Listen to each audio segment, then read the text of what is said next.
Marine Le Pen est donc condamnée. Marine Le Pen est reconnue coupable de détournement de fonds publics dans le procès des assistants parlementaires du Rassemblement national. Elle est donc condamnée à 4 ans de prison, dont 2 fermes, et à 5 ans d'inéligibilité avec exécution provisoire, ce qui la disqualifie de la course à la présidentielle 2027. Thomas, toi en tant qu'éditorialiste politique, notamment à Libé, quelle est ta réaction, ta première réaction?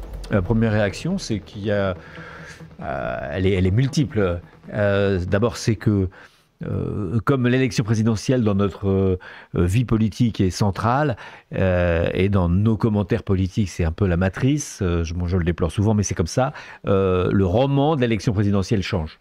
Les personnages vont changer, très certainement, et du coup, les rapports de force, là, il y a une tectonique des plaques qui est en action accélérée aujourd'hui, et il va falloir faire un peu de prospective et il va falloir deviner ce qui peut se passer dans un contexte mondial où les autoritaires sont en force et où il y a une pression pour des solutions autoritaires aussi en France. Donc, avec comme moteur souvent la victimisation de ces mêmes autoritaires qui mettent en balance la volonté populaire et l'état de droit, c'est-à-dire l'état du droit qui limite le pouvoir de ceux qui veulent ou qui ont le pouvoir et qui est la base, l'état de droit, c'est la base de ce qu'on appelle les démocraties libérales dans lesquelles nous vivons en Europe et qui sont attaquées de partout. C'est-à-dire on est le dernier endroit au monde, avec l'Australie peut-être et la Nouvelle-Zélande et quelques rares pays en Asie, où la démocratie libérale se défend et défend son modèle. Tu parlais d'un changement de personnage au premier plan de la politique, de l'échiquier politique français. Il y a déjà des réactions dans le chat aussi qui forcément parlent des conséquences que peuvent avoir cette condamnation sur Jordan Bardella. Quelqu'un nous dit dans le chat, Bardella va devenir le numéro 1 du parti et comme il ne traîne pas toutes les casseroles des Le Pen, il va avoir plus de chances de se faire réélire que Marine Le Pen en 2027. Bon, c'est une analyse, on peut la partager ou pas. Bardella, il est aussi... on peut considérer aussi que c'est pas non plus un cadre il a absolument aucune expérience en rien et il est beaucoup moins aguerri que Marine Le Pen pour traverser une campagne présidentielle avec ses débats. On sait à quel point on choisit une personnalité et les débats sont importants. Marine Le Pen a échoué 2 fois, la première fois, enfin plusieurs fois, mais enfin la première fois c'était à cause du débat. Voilà, il y a quand même une certaine fragilité. Et puis, il va y avoir une concurrence à droite et à l'extrême droite accrue parce que le principal personnage, celui qui était donné en tête au premier tour de l'élection présidentielle, ne peut plus être candidat. Enfin, ne peut plus être candidat. Il faut quand même... Bon, je ne suis pas le spécialiste juridique de la maison, mais ils sont tous en train de préparer des papiers, donc on n'a pas pu trop les déranger. Mais il y a une possibilité d'appel. Donc, normalement, l'appel, ça dure plus de 2 ans. Mais là, on peut considérer que le premier président de la Cour d'appel va tenter, si Marine Le Pen fait appel, et on sait qu'elle fera appel, va tenter d'accélérer un petit peu la procédure. Mais enfin, il faut monter le dossier, c'est un peu long. Imaginons qu'en 2026, l'appel ait lieu. Et là, il y a une possibilité, effectivement, comme toujours en seconde instance, de retour de Marine Le Pen. Ça paraît assez improbable. J'ai eu un juriste constitutionnaliste au téléphone, ça lui paraît possible, mais assez improbable. Donc c'est pas forcément mort, mais c'est très mal barré, en tout cas pour que Marine Le Pen puisse se présenter à l'élection présidentielle. Mais ce que je voulais dire, c'est que on a une réaction très 5e République et très française, c'est-à-dire un parti, une personne. La démocratie, beaucoup de gens vont dire que la démocratie est atteinte et attaquée, mais d'abord elle pourra faire campagne, pas pour elle, mais elle pourra parler. Et puis, si le Front National, le Rassemblement National est si puissant que ça, et si implanté dans la société, il va trouver une autre incarnation. Voilà. Et effectivement, là, c'est sans doute Jordan Bardella. Alors là, on parle du principe démocratique. Selon moi, le principe démocratique n'est pas du tout atteint Aujourd'hui, au contraire, l'exemplarité qu'on demande depuis des années, elle s'applique, enfin, elle s'applique parce que c'est l'application d'une loi qui a été votée à l'unanimité et dont je rappelle, Marine Le Pen n'était pas députée à l'époque, mais le parti de Jean-Marie Le Pen et de Marine Le Pen à l'époque, c'était en 2016, quand cette loi a été votée, après l'affaire Cahuzac, la loi dite Sapin 2, eh bien, le Front National demandait l'inéligibilité immédiate, éternelle, et voilà, pour la vie entière. Donc, et aujourd'hui, ça se retourne un petit peu quand on est contre- sévère, quand on veut des peines automatiques, des peines planchées, ce que veut le Front National, le Rassemblement National pour tout,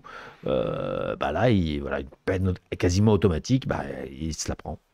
Alors tu faisais bien aussi de préciser juste avant qu'il y a beaucoup de questions technico-techniques autour des peines à l'encontre de Marine Le Pen. Comme tu le disais, on prépare à Libération et tous les spécialistes des questions de justice préparent des papiers pour répondre à toutes vos questions très précises. C'est évidemment pas simple. On peut quand même dès essayer maintenant. d'en parler. Oui. Parce qu'il y a notamment une question sur, tu parlais du bracelet électronique de Marine Le Pen, quelqu'un qui nous demande, est le maintien à domicile de Marine Le Pen, est-ce que ça implique quoi par rapport à l'Assemblée nationale par exemple? Alors, j'ai demandé à un spécialiste qui attend de voir les conditions d'application, parce qu'il y a un jugement, et puis après, il y a les conditions d'application qui sont précisées. On va voir ça. En fait, c'est une peine d'emprisonnement ferme qui est commuée en bracelet électronique. Donc, pour se déplacer, il faut des autorisations. On va voir quelles seront ces autorisations. Mais normalement, à partir du moment où c'est pour exercer son métier, elle sera autorisée d'aller à l'Assemblée. Là, je parle un petit peu en l'air, mais d'après ce qu'on m'a expliqué, elle serait autorisée, elle pourrait s'exprimer. La liberté d'expression ne peut pas être atteinte. Donc elle pourrait s'exprimer, elle pourrait faire des visios. Est-ce qu'elle pourrait aller tous les soirs à BFM? Ça, je ne sais pas. Mais on va attendre de voir le détail. Là, on a juste les communiqués des trois juges et qui nous sont parvenus comme ça. On a quelqu'un dans la salle, évidemment, mais c'est pas en direct. On peut pas communiquer directement comme ça. On peut pas être en direct et savoir exactement ce qu'il y a dans le jugement, dans les attendus, et on va les recevoir et ça sera publié rapidement. Il y a aussi une question concernant Louis Alliot, parce que c'est vrai qu'on rappelle, Marine Le Pen n'était pas la seule concernée lors de ce procès des assistants parlementaires d'eurodéputés du Rassemblement national. Louis Alliot, lui, dans sa condamnation, ne perd pas son maire de Perpignan, puisqu'il n'y a pas d'exécution provisoire. La question ensuite, c'était ne peut pas se présenter au municipal de Perpignan, du coup, aux prochaines municipales. Ça, est-ce que toi, tu as la réponse, Thomas, ou pas? Oui, normalement, il ne peut pas se présenter aux prochaines municipales, mais il ne perd pas son mandat, parce que en fait, le juge, dans ces cas-là, doit arbitrer entre deux exigences démocratiques et constitutionnelles. La première, qui est l'exigence de la probité des élus, et cette exigence a été rappelée par cette loi de 2016, elle a été rappelée par le législateur lui-même, qui va venir pleurer, vous allez largement, mais enfin, le législateur l'a rappelé dans cette loi, dans les attendus de cette loi, et dans le débat. C'était une loi qui réclamait de l'exemplarité et qui réclamait une peine quasiment automatique. Il faut savoir que les peines automatiques, ça peut poser un problème d'ordre. Moi, je trouve que ça pose un problème juridique et quasiment de droit de l'homme. C'est-à-dire que normalement, on juge une personne, un cas, des faits. On ne juge pas une infraction en elle-même qui automatiquement donnerait lieu à une peine. On se demande toujours les circonstances atténuantes, la vie de la victime et la vie de l'accusé, etc. On examine les circonstances, et c'est ça la justice. Mais la droite et les sécuritaires demandent toujours, dans tous les domaines, des peines automatiques, des peines planchées. Bon, ils les obtiennent. Et là, c'est le cas. Et on a considéré qu'il y avait un devoir d'exemplarité, et ça, le juge devait arbitrer en fonction de cette exigence-là. Mais il y a une autre exigence qui est aussi démocratique et d'ordre constitutionnel, c'est offrir le libre choix le libre choix aux électeurs. Parce que au-dessus de ces trois pouvoirs judiciaires, législatifs et exécutifs qui doivent être séparés dans le cadre d'une démocratie libérale, qui doivent être séparés et qui ne sont pas hiérarchisés, aucun n'est au-dessus de l'autre, mais au-dessus de ces trois pouvoirs, il y a le peuple souverain. Et c'est en son nom que tous ces gens agissent, tous ces pouvoirs agissent, notamment la justice. Donc, au nom du peuple souverain, le juge se demande, répond à l'exigence d'exemplarité. Et là, il dit, bon, bah voilà, les enquêtes ont montré que Marine Le Pen était au cœur du système, c'est le mot utilisé par les enquêteurs et le jugement, au cœur de ce système, et que donc, c'est elle qui est la plus grosse condamnation du fait de ce devoir d'exemplarité rappelé par le législateur en 2016. Et en même temps, il y a la liberté de choix. Et les juges ont considéré que la liberté de choix demeurait. Parce qu'il y aura un candidat Rassemblement national. Le Rassemblement national est un parti qui peut présenter des candidats dans 577 circonscriptions et être le premier parti représenté à l'Assemblée, ce qui prouve qu'il n'y a pas que Marine Le Pen. On n'est pas dans un... voilà, c'est même une reconnaissance, la reconnaissance d'une tendance et d'un mouvement de fond qui peut être incarné de diverses façons, mais qui ne doit pas être incarné par quelqu'un qui était au cœur d'un système de prévarication. Voilà l'équilibre qui me paraît tout à fait respectable qu'a tenté le juge. Et concernant les conséquences de cette condamnation et de ces condamnations, se pose notamment la question du narratif que va un petit peu construire le Rassemblement national autour de tout cela. Il y a notamment Jordan Bardella qui a déjà réagi en disant, je cite, « Aujourd'hui, ce n'est pas seulement Marine Le Pen qui est injustement condamnée, c'est la démocratie française qui est exécutée. » Sous-entendant qu'il pourrait s'agir d'une décision plus politique que juridique. Toi, qu'en penses-tu, Thomas ? Non, moi je pense que c'est une décision juridique. Alors, une décision juridique, on ne peut pas dire il faut rien que la loi, et puis affirmer que, comme La Fontaine, les puissants et les miséreux doivent être au même niveau. On peut toujours l'affirmer, il le faut, mais c'est pas rien que la loi et que la loi. Parce que quand je vous parlais de ces deux exigences concurrentes, c'est rien que la loi et que la loi, mais c'est quand même deux exigences concurrentes. L'exemplarité d'un côté et la possibilité du choix de l'autre. Donc, pour rendre une décision de justice, le juge doit aussi faire une analyse politique.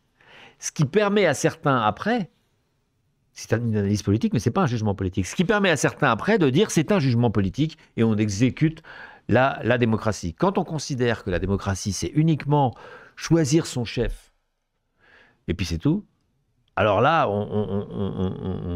effectivement, on peut avoir l'impression que la démocratie est assassinée. Quand on considère, comme c'est le cas normalement de la France, selon sa constitution, qui est basée sur la Déclaration des droits de l'homme. La Déclaration des droits de l'homme est au préambule de la Constitution française depuis 1946, depuis la Libération. C'est pas rien, la Déclaration des droits de l'homme. Et la Déclaration des droits de l'homme, eh bien, explique que la démocratie, c'est pas simplement d'élire des gens, c'est aussi de respecter la société civile, c'est aussi de respecter les corps intermédiaires, c'est aussi de faire vivre la justice. Et voilà. Et alors, évidemment, la droite, l'extrême droite, vont aller dans le sens du vent mondial en ce moment de ce qu'on appelle l'illibéralisme. L'illibéralisme qui va à l'encontre donc du libéralisme. Alors je précise bien que là c'est du libéralisme politique, on ne parle pas de libéralisme économique. Le libéralisme politique, il faut l'entendre un peu à l'anglo-saxonne, c'est les libertés individuelles et les libertés politiques et voilà, la liberté de la presse et une justice indépendante, une justice qui n'est pas aux ordres de l'exécutif, c'est tout ça. Et ça, c'est pas à la mode en ce moment.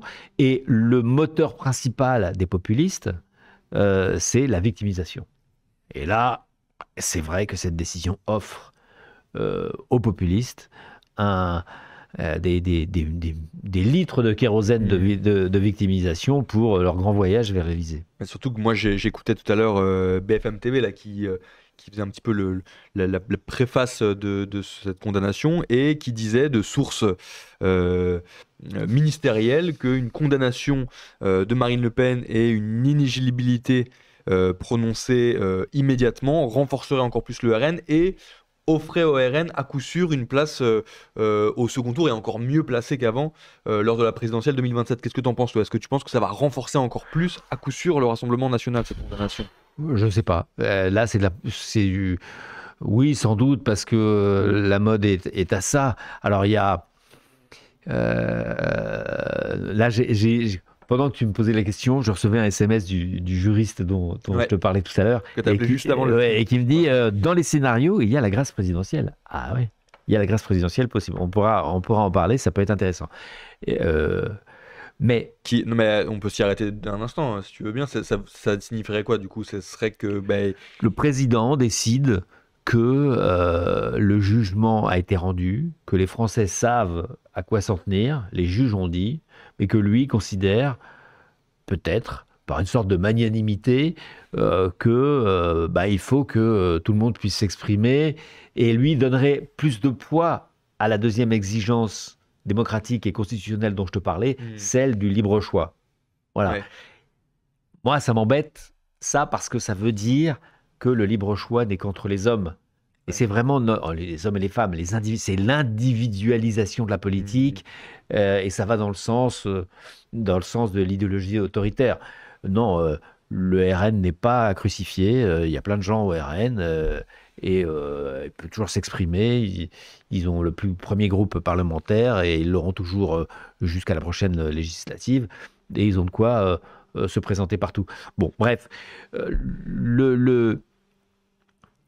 le moteur de la victimisation va jouer à plein, et dans ta question qui est de savoir qu'est-ce que ça peut donner, qui est la question de tout le monde, est-ce que ça va l'arranger ou pas, à la limite, c'est pas au juge de se poser cette question. Oui, bien sûr. Il s'est pas posé cette question. Nous, là, ayant vu ce qu'ont fait les juges, qui ont finalement appliqué la volonté du législateur, il faut toujours rappeler ça, le législateur, c'est-à-dire à l'unanimité, ont voté cette loi, après l'affaire Cahuzac. Voilà. Bon, ils ont voulu ça. Parce que pour rappel, du coup, Cahuzac, c'était déjà une affaire de détournement de fonds. Alors non, c'est pas une affaire de détournement de fonds, c'est une affaire de mensonge. Cahuzac n'avait pas détourné des fonds, mais il avait substitué au fisc des fonds et il les avait placés en Suisse. C'est-à-dire qu'il avait une fortune qu'il n'a pas déclarée au fisc. Parce que c'est déplacé en Suisse, et il a juré devant l'Assemblée nationale que non, il n'y a pas de compte en Suisse. Et quand on a pu prouver qu'il y avait un compte en Suisse, on s'est dit il faut que ce gars-là ait une peine d'inéligibilité. Donc il a été jugé selon les anciennes lois, évidemment, parce qu'on ne juge pas des gens selon des lois qui ont été faites après sur la base d'un délit. Donc il a une forme d'éligibilité, mais maintenant il peut être élu. Il s'est d'ailleurs présenté aux dernières élections, mais ça a fait un choc dans l'opinion, cette affaire, avec le mensonge. C'était une affaire simple. D'habitude, les affaires politico-financières sont très compliquées, chacun se défend, et puis on dit « Ah, mais c'est peut-être pas... » Il y a des transferts d'argent, il y a des montages un peu sombres. Il y a eu deux affaires très simples, récemment. Il y a François Fillon, qui a gagné plein de sous. Lui, alors, c'est du détournement d'argent, puisque c'est de l'argent public qui était payé à sa femme pour un emploi fictif. Alors là, tout le monde comprend. Voilà. Tout le monde comprend ça, c'est très simple. Et puis, il y a Cahuzac qui a mis son argent en Suisse pour ne pas le déclarer au fixe. Tout le monde comprend. Donc, après ça, avant Fillon, mais puisque Fillon, lui, il a dû subir les foudres du parquet national financier qui a été créé en 2016, après l'affaire Cahuzac. Mais disons qu'après ces deux affaires-là, il y a un besoin d'exemplarité. Et il se trouve que le besoin d'exemplarité, il tombe sur Marine Le Pen, parce que c'est c'est le premier gros dossier. Et donc, ce qui a changé concrètement, c'est l'inéligibilité. Oui, c'est l'inéligibilité quasi automatique. Oui, c'est ça, d'accord. Automatique. C'est-à-dire, le juge n'a pas le choix. Il avait le choix de le rendre automatique. De toute façon, il y avait inéligibilité. Mais est-ce que ça devait être suspensif? C'est-à-dire, est-ce que ça devait attendre l'appel, ou est-ce que ça devait être dès maintenant? Comme le cœur de la loi, c'est l'exemplarité, il est apparu logique au juge de la faire appliquer dès maintenant. Oui, parce qu'on rappelle aussi, là on parle exemplarité, c'est peut-être aussi le moment de rappeler rapidement ce pourquoi Marine Le Pen était jugée, ainsi que d'autres assistants parlementaires du RN. On parle quand même de détournement de fonds publics européens qui devaient être alloués justement à des parlementaires dans l'exercice de leur fonction d'assistants parlementaires européens, qui ont finalement été détournés pour l'usage du parti du Rassemblement national. Et on parle de plus de 4 millions d'euros. 4 millions d'euros, c'est-à-dire que les salaires des assistants parlementaires, les indemnités d'assistants parlementaires, chacun a droit, chaque parlementaire a droit à quelques assistants parlementaires, je ne sais pas très bien, 4 ou 5 dans le cadre d'un député européen, ils sont payés par le... Voilà, et les assistants parlementaires sont censés, c'est leur boulot, travailler sur les dossiers européens, être les aides des parlementaires européens pour le travail d'un parlementaire européen qui est il y a un travail législatif, il y a un travail de contrôle, il y a des missions. Et on s'est aperçu que tous ces assistants parlementaires, en fait, ils mettaient jamais les pieds ni à Bruxelles ni à Strasbourg, le lieu du Parlement, et qu'ils travaillaient pour le RN. Mais directement pour le RN. Et beaucoup de ces assistants parlementaires payés par le RN qui passaient leur vie au siège du RN n'avaient jamais envoyé un mail, ni reçu un mail de leur, c'est ce dont on s'est aperçu, de leur député parlementaire, donc de député européen. Donc, certains n'avaient même pas de domicile à Bruxelles. Le truc est évident. Enfin, il n'y a pas, voilà. Donc, pas de doute là-dessus. Il n'y a pas de doute là-dessus. Donc, s'il y a un appel, ça sera pas sur les faits sont établis. Ça sera pas sur l'établissement des faits. Ça sera sur effectivement les peines, la gravité, la sévérité des peines. Sur les conséquences aussi, il y a une question dans le chat. Pensez-vous que l'électorat du RN se rangera derrière Bardella ou une dispersion de l'électorat en question est probable? Je ne sais pas, c'est des dynamiques qui sont très compliquées à voir. Moi, je pense qu'une partie de la droite qui est déjà très tentée de s'allier au Rassemblement national, je vous rappelle que Laurent Wauquiez, LR, dit la seule chose qui me sépare maintenant du RN, c'est l'économie. Donc là, l'économie, c'est ce qui est négociable en plus, hein, c'est pas les valeurs. Donc là, la droite qui voit que dans le monde entier, ce sont les autoritaires et l'extrême droite qui gagnent, elle va se dire, il y avait Marine Le Pen, elle tenait un peu la route, il faut qu'on pique ce segment idéologique et ils vont se durcir. Ils vont se durcir. C'est là il peut y avoir tout un mouvement de tectonique des plaques beaucoup plus large. Si la droite LR se durcit et essaye d'empiéter encore plus qu'avant, et avec plus d'efficacité, parce qu'il n'y aura pas Marine Le Pen, il y aura Bardella, mais bon, on pourra parler de Bardella après.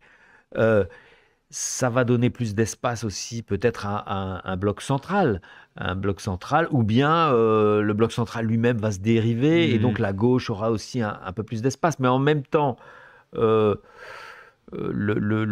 l'idée autoritaire, l'idée qu'on nous vole nos candidats, l'idée qu'on n'écoute plus le peuple, que le système, c'est-à-dire les journalistes, les juges, pensent pour nous, agissent pour nous, etc., cette idée-là, elle va prospérer, ça c'est sûr. C'est sûr. Ouais. Alors est-ce que le peuple français, qui est un peuple un peu plus politique et civiquement éduqué que le peuple américain, et qui n'a pas le même rapport d'ailleurs à l'État, est-ce que il va y avoir un mouvement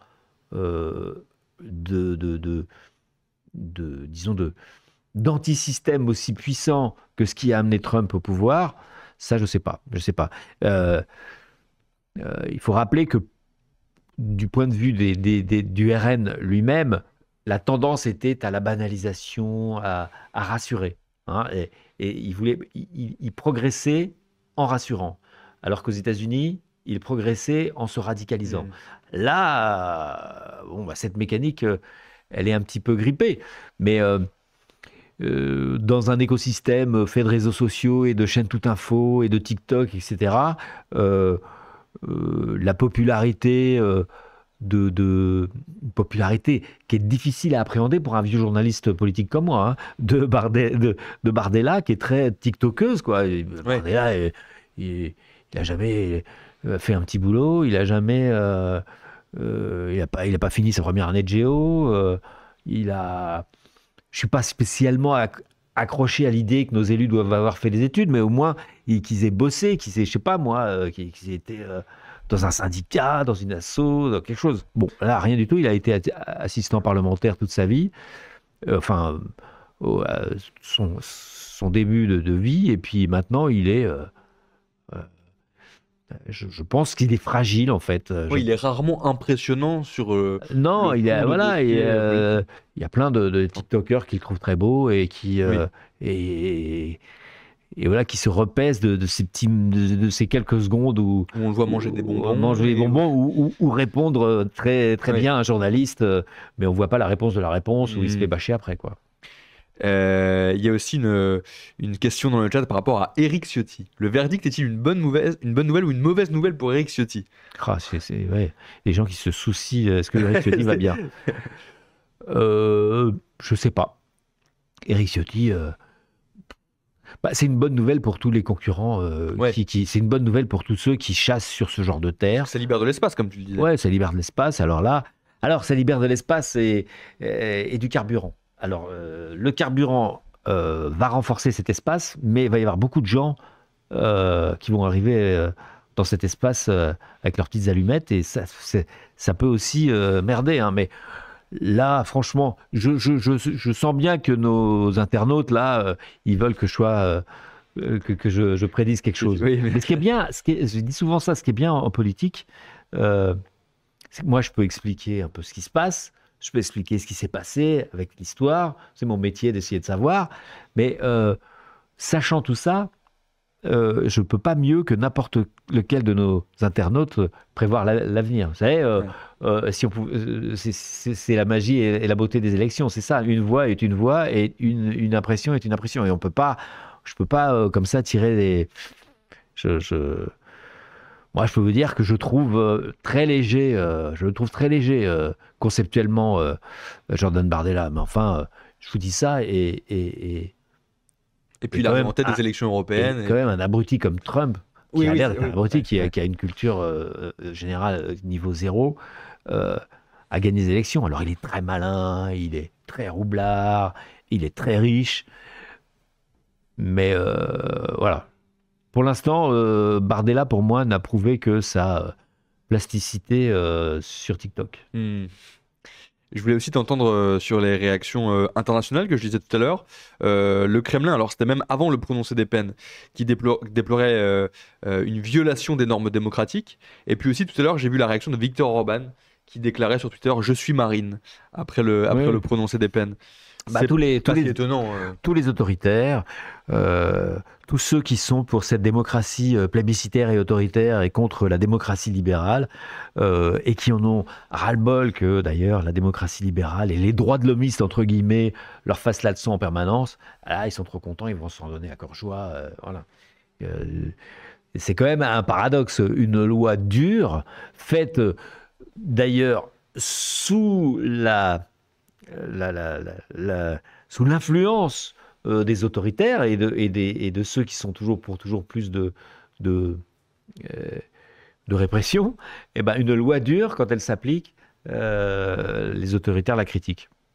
C'est bonne guerre. Hein. Est-ce que ça peut avoir aussi des conséquences du coup, de l'autre côté de l'échiquier politique?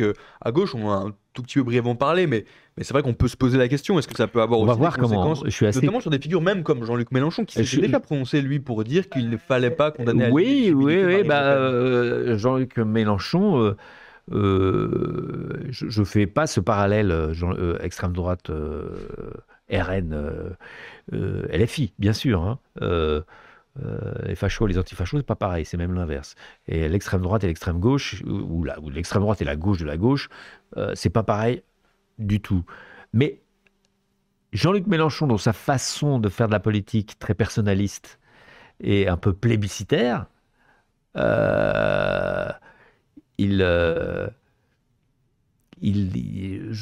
comprends bien que ce jugement le dérange. Voilà. Lui, il chasse les fâchés pas fachos. Donc il n'a rien à voir avec les fachos. C'est des termes qu'il utilise. Hein.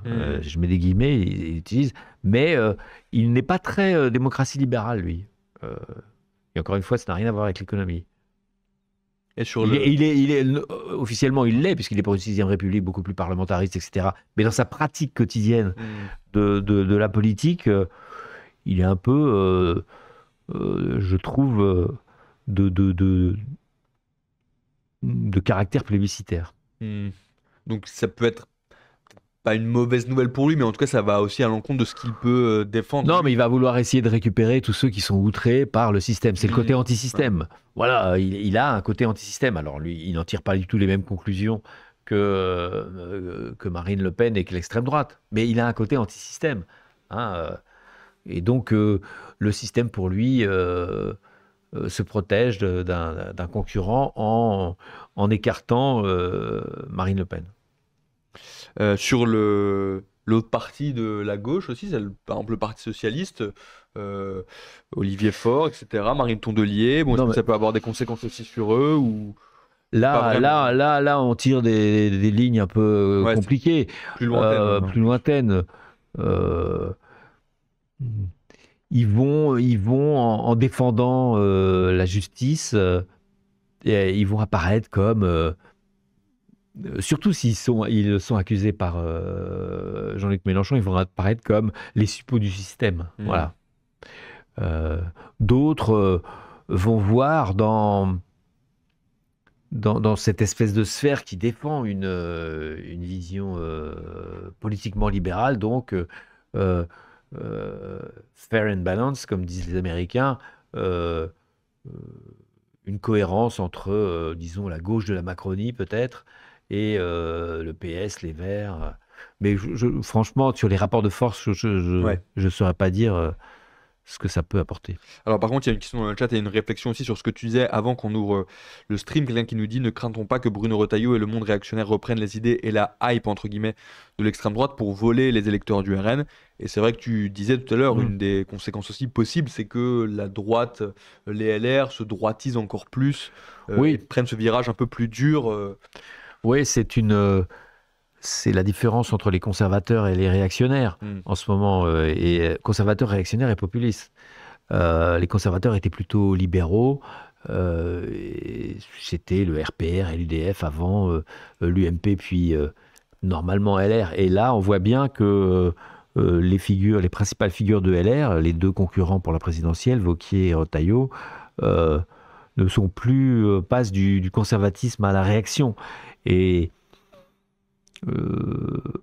le champ, l'espace politique qu'occupait le RN existe toujours, il est puissant et il perd sa principale incarnation. Alors évidemment, les prédateurs vont arriver et ils vont se droitiser. Il va y avoir une droitisation de la droite, une droitisation du débat aussi, des débats politiques. Et puis cette question qui va être au cœur des débats. Moi, tout à l'heure, je suis invité pour représenter Libération sur BFM, et je sais que ça va y avoir plein de... Enfin, je vais devoir me battre pour défendre l'idée d'une justice qui fait son boulot, de la séparation des pouvoirs, du fait que non... dire que quelqu'un qui a triché ne peut pas se présenter, c'est pas une atteinte à la démocratie, que le RN pourra toujours avoir une incarnation. Et si vous pensez que les incarnations sont plus importantes que les idées, voilà, ça va à l'encontre quand même de ce qu'on essaye de défendre en défendant l'Europe en ce moment, qui est attaquée par tous les autoritaires des États-Unis, des Russes. Voilà, donc... il va y avoir un grand débat de conception de la démocratie. Quelle démocratie veut-on ? Je lisais notamment les réactions qui tombaient il y a quelques minutes, notamment de la France Insoumise et de Jean-Luc Mélenchon. Alors Mélenchon qui disait prendre acte de cette décision de justice, même s'il refuse par principe que le recours soit impossible pour un justiciable, quel qu'il soit. Faisant ici allusion à le recours est possible, donc ça va. Voilà. Non, il est plus prudent que ce que je pensais et que ce qu'il disait avant. Ouais. Voilà, donc voilà. Bonne nouvelle. Et puis sur les autres réactions, finalement, elles sont assez attendues. Fabien Roussel La justice, c'est la justice, respectons la justice. Bon, bah, voilà, les autres réactions, Olivier Faure et Marine Tournelis, c'était un petit peu dans la même veine, donc rien de spécial à signaler là-dessus. Thomas, est-ce que toi tu vois quelque chose à ajouter ou pas, ou est-ce qu'on a fait le tour un petit peu de Non, ce qu'on écoute, peut dire en termes de on conséquences, de a fait le projection, tour, on va toujours difficile, recommencer. évidemment, Il faut nous lire, on va en voilà, train de on fait le travailler. live de Libération tout au long de la journée, hein. Voilà. On continue de commenter évidemment cette condamnation et les conséquences et les réactions politiques. Vous pouvez suivre ça. Abonnez-vous sur le site de aussi Libé. si vous êtes pas Abonnez-vous. abonné. Il y aura beaucoup de papiers, notamment Ouais, par ouais. nos spécialistes de l'extrême droite et puis par nos spécialistes aussi justice qui vont arriver sur le site de Libé, évidemment aussi dans le journal papier dès demain. Donc voilà, profitez-en pour vous abonner à Libération. Et puis nous, on se revoit en stream bientôt, sans doute mercredi, soit pour reparler sans doute de ce sujet ou d'autres choses. On vous tient évidemment au courant sur nos réseaux sociaux. Merci beaucoup Thomas d'avoir été avec nous. Je te remercie et à bientôt. Et salut tout le Salut à monde, tous. bonne journée à tous.